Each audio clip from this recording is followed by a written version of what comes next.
नमस्कार. हिंदुस्तान पोस्टमध्ये आपल्या सर्वांचं हार्दिक स्वागत आहे. मी चंद्रशेखर नेने, आंतरराष्ट्रीय घडामोडींचा अभ्यासक. माझ्याबरोबर रोहित व्हिडिओग्राफर आहेत.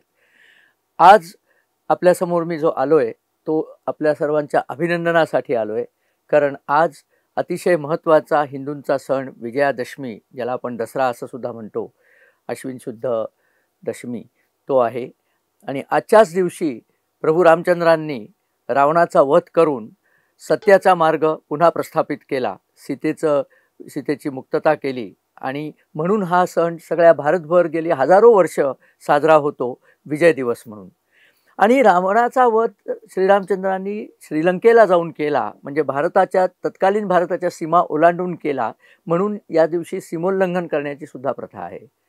अर्थात आपल्या भारताच्या सध्याच्या हिंदुत्ववादी सरकारांनी याच्या आधीच सीमोल्लंघन केलेलं आहे. आपल्याला माहिती आहे, ऑपरेशन सिंदूरमध्ये आपण पाकिस्तानचं कंबरडं मोडलेलं आहे, त्यांचे दहशतवादी तळ उद्ध्वस्त केले, त्यांच्या सैन्याला चपराक दिली. त्यांचा नूर खान म्हणून जो विमानतळ होता रावळपिंडीच्या नजदीक, म्हणजे इस्लामाबादपासून फार लांब नाही आहे, त्या नूर खान विमानाची सगळी वाताहत करून टाकली. आणि असं म्हटलं जातं की तिथे असलेली अण्वस्त्र त्यांचीसुद्धा धुळदाण केली. किराणा टेकड्या म्हणून त्यांच्या सरगोदा विमानतळाच्या जवळ ज्या होत्या त्यासुद्धा उडवून टाकल्या, तिथलीही त्यांची अण्वस्त्र उडवली. असं सगळं केलं. आणि हे कमी पडलं म्हणून की काय, आपल्या क्रिकेट टीमनी परवाच दुबईमध्ये पाकिस्तानच्या क्रिकेट टीमची तिसऱ्यांदा मात देऊन आपला तो चषक खेचून आणला. अर्थात पाकिस्तान हे कुत्र्याचं शेपूट आहे, त्याला कितीही वर्ष नळीत घातलं तरी ते वाकडच राहतं. त्यामुळे जसं ऑपरेशन सिंदूरमध्ये भारताचा विजय झाला तो ते नाकारतात. आज तर अशी बातमी आहे की पाकिस्तानने आपल्या शाळाच्या पाठ्यपुस्तकात लिहिलं आहे की 2025च्या मेमध्ये जी लढाई झाली भारताशी, त्या लढाईत भारताचा पाकिस्तानने पराजय केला. खोटं लिहिण्याबद्दल तर त्यांचा हात कोणीच धरणार नाही. तसंच ती आपण जी मॅच जिंकली त्याबद्दल सुद्धा या लोकांनी काय सांगावं की तुमच्याकडे चषक कुठे, कारण तो चषक त्यांचा गृहमंत्री घेऊन पळून गेला दुबईहून. तुमच्याकडे चषक नाही म्हणजे तुम्ही हरलाच आहात, अशा तऱ्हेची काहीतरी उटपटांग मांडणी ते करतात. पण ते तसलेच आहेत. त्यांच्या बाजूनी सध्या अमेरिकेचे राष्ट्राध्यक्ष ट्रम्प आलेले आहेत, कारण त्यांना सुद्धा भारताचा उदय सहन होत नाही आहे. भारताचा उदय हा निश्चित होणारा आहे. आज जगातली 4थ्या क्रमांकाची अर्थव्यवस्था आहे, लवकरच ती 3ऱ्या क्रमांकाची अर्थव्यवस्था होणार आहे. सर्व जगाच्या ठोकर राष्ट्रीय उत्पन्नाचा जो वाढीचा वेग असतो त्यात भारताचा वेग जवळजवळ 6.8 एवढा आहे. बाकीचे देश तर खालीच ठप्प झालेले आहेत.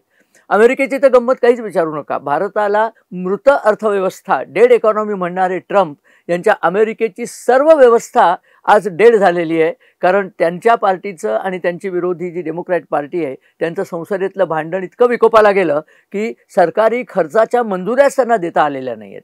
त्यामुळे सगळ्या सरकारी नोकरांचे पगार आज थांबलेले आहेत. म्हणजे अमेरिकन अर्थव्यवस्थाच मृत अर्थव्यवस्था झालेली आहे की काय असं वाटण्याची परिस्थिती आहे. हे सगळं जरी असलं तरी भारताची परिस्थिती एकदम याच्या उलट आहे. GST आत्ता नुसत्या सप्टेंबर महिन्याचा GST हा सुद्धा 1.89 लाख कोटी रुपये एवढा आहे. प्रचंड प्रमाणावर GST कलेक्ट झाला आहे. त्याचं कारण असं आहे की GSTच्या दरामध्ये कपात केली मोदी सरकारने, त्यामुळे देशांतर्गत खरेदीला इतकी चालना मिळाली आहे की सबंध देशाची अर्थव्यवस्था उंचावर चाललेली आहे. मुंबईचं जे शेअर मार्केट आहे ते शेअर मार्केट जवळजवळ 2,500 पॉईंटनी वरती गेलेलं आहे. एकूण भारताची उत्तम अर्थव्यवस्था आहे. भारताची प्रगती अतिशय वेगाने होते. हिंदुत्ववादी विचाराची प्रगतीसुद्धा भारतामध्ये वेगाने होती आहे. आणि हे जे विरोधी पक्ष आहेत, राहुल गांधी जो तर मनुष्य बिहारमध्ये आता येत्या निवडणुका आहेत त्या ऐकता क्षणी पळूनच गेलाय. बरं गेलाय कुठे, तर दक्षिण अमेरिकेमध्ये. दक्षिण अमेरिकेचे जायचा संबंध काय आहे? ती लोक काय आपली मित्र आहेत का? त्यांच्याकडनं आपल्याला काही घ्यायचं काय? हां, दक्षिण अमेरिकेमध्ये जे कोलंबिया देश आहे तो मात्र ड्रग्स म्हणजे नशिल्या वस्तू म्हणजे मादक पदार्थ याचं उत्पादन प्रचंड करतो. कोकेनचं उत्पादन कोलंबियात होतं. आता त्या कोकीनच्या उत्पादनाची चौकशी करायला तर राहुल गांधी गेले नाहीत की काय, अशी आपली एक शंका चुकचुकते. ते कशाला गेलेत कोणाला सांगितलेलं नाही आहे, तिथे काय करतायत कोणाला सांगितलेलं नाही आहे. इतकं ते बिझी आहेत तिथे की भारताच्या टीमनी पाकिस्तानवरती तिसऱ्यांदा सलग विजय मिळवून आशिया कप जिंकून आणला, त्याचं अभिनंदन करायला सुद्धा त्यांना वेळ नाही आहे. कदाचित त्या वेळामध्ये त्यांनी पाकिस्तान टीमचं सांत्वन केलं असेल, कारण एकूण पाहिलं तर काँग्रेस आणि विरोधी पक्ष हे पाकिस्तानच्या बाजूनी जास्त आहेत, भारताच्या बाजूनी कमी आहेत असं लक्षात येतं. आणि त्याचा सर्वात मोठा पुरावा त्यांचेच एक नेते पी चिदंबरम यांनी परवा उघड केला. जेव्हा 26/11चा हल्ला मुंबईत झाला होता त्या हल्ल्याला प्रत्युत्तर द्यायला सगळा भारत सरसावलेला होता. सैन्य आणि एअरफोर्सच्या मुख्यालयांनी जाऊन पंतप्रधानांना सांगितलं होतं की आदेश द्या, आम्ही पाकिस्तानची पार चिन्नाभिन्ना करून टाकू.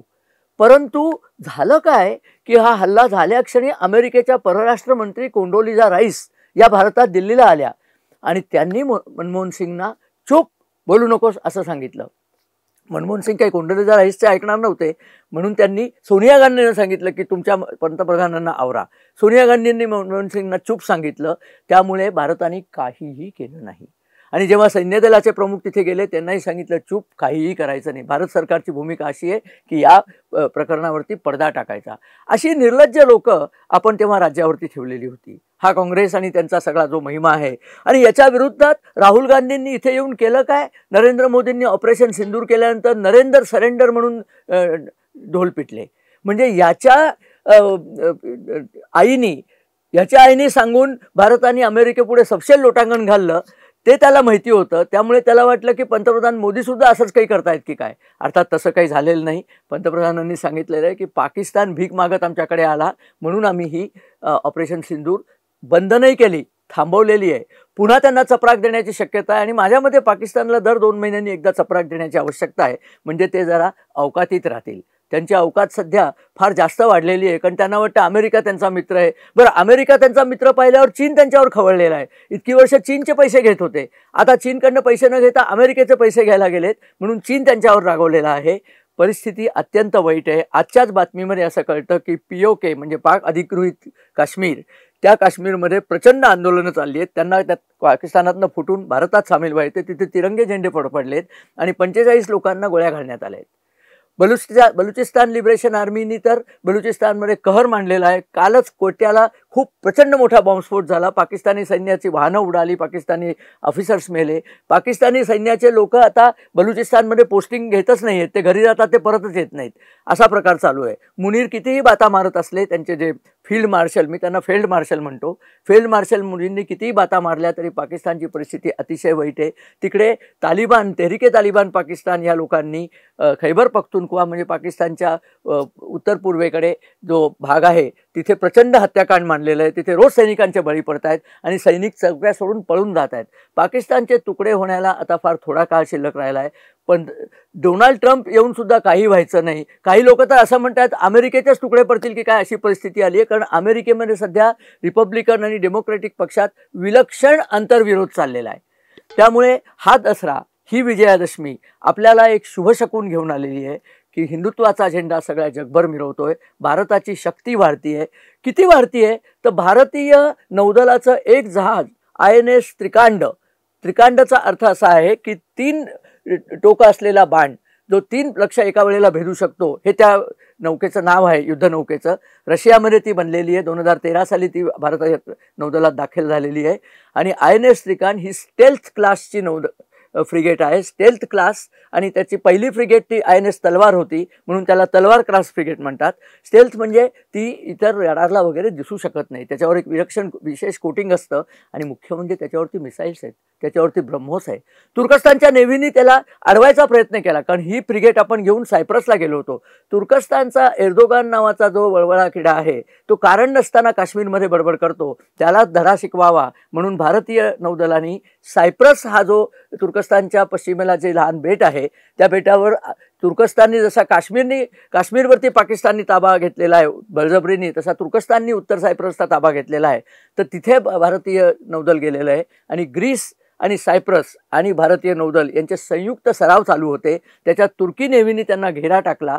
तेव्हा भारताने सांगितलं की तुमची सगळी नेव्ही फोडून टाकू, आमच्याकडे ब्रह्मोस मिसाईल आहे. ताबडतोब पळता भुई तोडी होऊन तुर्की नेव्ही बाजूला झालेली आहे. बातम्या तर अशाही आहेत की भारताने भूमध्य समुद्रातनं जाणारी जी गॅसची पाईपलाईन आहे, तुर्कस्तानला गॅस पुरवठा करणारी, ती भारतीय नेव्हीने उडवून लागलेली आहे. अजून त्याची पूर्णपणे खात्री पटलेली नाही आहे, पण अशी न्यूज आल्यानंतर लोकांचा त्याच्यावर विश्वास बसतो. याचाच अर्थ असा आहे की भारतीय नौदलाने सुद्धा सीमोल्लंघन केलेलं आहे. भारताच्या सैन्याने सीमोल्लंघन केलं आहे, नौदलाने सीमोल्लंघन केलं आहे आणि अर्थात एअरफोर्सनी तर कधीच सीमोल्लंघन केलेलं आहे. आणि क्रिकेट टीमने सुद्धा सीमोल्लंघन करून पाकिस्तानला धूळ चारलेली आहे. त्यामुळे हा दसरा आपल्या सगळ्यांनी, ही विजयादशमी आपल्या सगळ्यांनी अत्यंत आनंदात साजरी करायची आणि तो आनंद द्विगुणित करायला नरेंद्र मोदी सरकारने GSTची पुनर्रचना करून GST कमी केला आणि कमी केल्याचा डायरेक्ट परिणाम म्हणून बाजारांमध्ये प्रचंड गर्दी उसळली आहे. लोक विकत घ्यायला वस्तू चाललेले आहेत. त्यामुळे अर्थव्यवस्थेला प्रचंड चालना मिळालेली आहे. शेअर मार्केटवरती गेले, तुम्हाला आत्ताच मी सांगितलं. अतिशय आनंदात हा दसरा साजरा करा.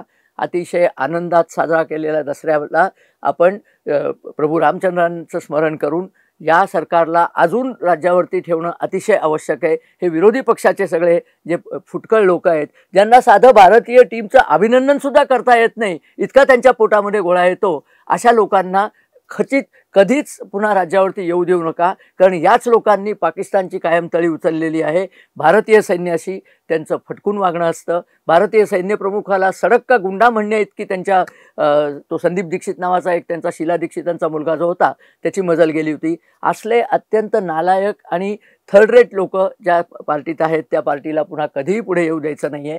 त्यांच्याबरोबर गोळा झालेले ते CPI वगैरे जे सगळी इंडी आघाडी नावाचा जे एक कडबोळं त्यांनी बनवलेलं आहे, ज्याच्यातल्या कोणालाही भारताशी काही घेणं देणं नाही आहे.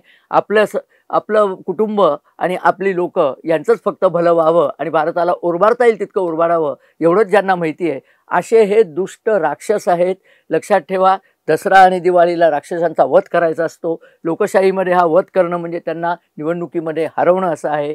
तर माझी आपल्या सगळ्यांना कळकळीची विनंती आहे की हा विजयादशमी साजरा करताना या लोकांच्या गैरवर्तणुकीचा विसर पडू नका. लवकरच जेव्हा निवडणुका येतील तेव्हा या लोकांना त्यांची जागा दाखवा आणि भारतावरती हिंदुत्ववादी शासन अतिशय आवश्यक आहे. ते होणं फार महत्त्वाचं आहे. आणि स्वातंत्र्यवीर सावरकर जसे म्हणायचे की राजकारणाचं हिंदूकरण आणि सैन्याचं सुद्धा हिंदूकरण होणं अतिशय आवश्यक आहे आणि ते अतिशय त्वरेने पंतप्रधान नरेंद्र मोदी सरकार करत आहे. त्याबद्दल त्यांना शुभेच्छा. आणि लक्षात ठेवा, आपल्याला हा विजयरथ अजून पुढे न्यायचा आहे आणि ही घोडदौड थांबायची नाही आहे. तेव्हा पुन्हा एकदा आपल्या सर्वांचं अभिनंदन करतो. मला गेले काही दिवस व्हिडिओ करायला झालं नव्हतं, माझ्याकडे काही कौटुंबिक अडचणी आहेत, परंतु आजचा व्हिडिओ करणं अतिशय आवश्यक होतं. ही चांगली बातमी, हे अभिनंदन आपल्याकडे पोहोचवणं आवश्यक होतं. आपल्याला जर हा व्हिडिओ आवडला असला तर आपण मित्रपरिवाराबरोबर शेअर करा, आमच्या चॅनलला सबस्क्राईब करा आणि आपल्या कमेंट्स आणि आपले लाईक्स आमच्याकडे येऊ दे. व्हिडिओ बघितल्याबद्दल नमस्कार आणि धन्यवाद.